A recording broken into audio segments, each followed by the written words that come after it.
എന്നെ ഉപ്പ അവിടെ ചേർക്കാൻ വന്നപ്പോൾ അവർ കണ്ടത് എൻ്റെ ഉപ്പൻ്റെ ഡ്രൈവർ യൂണിഫോം മാത്രമായിരുന്നു. ഏത് യൂണിഫോമിൻ്റെ ബലത്തിലാണോ ഒത്തിരി സ്വപ്നങ്ങളോടെ ഞാൻ അത്രയും വലിയ സ്കൂളിൻ്റെ പടിവാതിലിൽ എത്തിയത്. ഒരു നേരം പോലും പട്ടിണി കിടക്കാതെയാണ് അവരെന്നെ വളർത്തിയത്.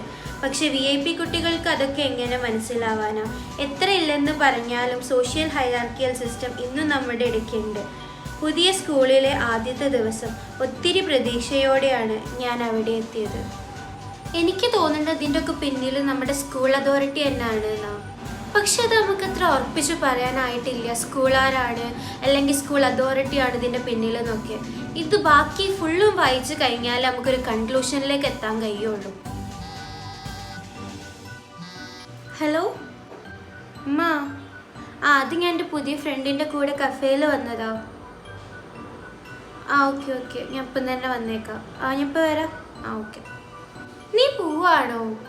അപ്പം ഇനി ഇതൊക്കെ ഇപ്പം നമ്മളെപ്പം വായിക്കും? പോകണം, അല്ലാതെ പറ്റൂല. നമുക്കിത് നാളെ മോർണിംഗ് വായിച്ചാലോ? നമുക്ക് ഒരുമിച്ച് വായിക്കാം കേട്ടോ. നീ അതിന് മുമ്പ് വായിക്കല്ലേ? എനിക്ക് ഞാനും ഹെനയും തമ്മിൽ എന്തോ ഒരു കണക്ഷൻ ഉള്ള പോലെയൊക്കെ തോന്നുന്നു. എന്തോ ഒരു ശരിക്കും അവളിത് എന്നിലൂടെ തെളിയാൻ ആഗ്രഹിച്ചിട്ടുണ്ടെങ്കിലോ?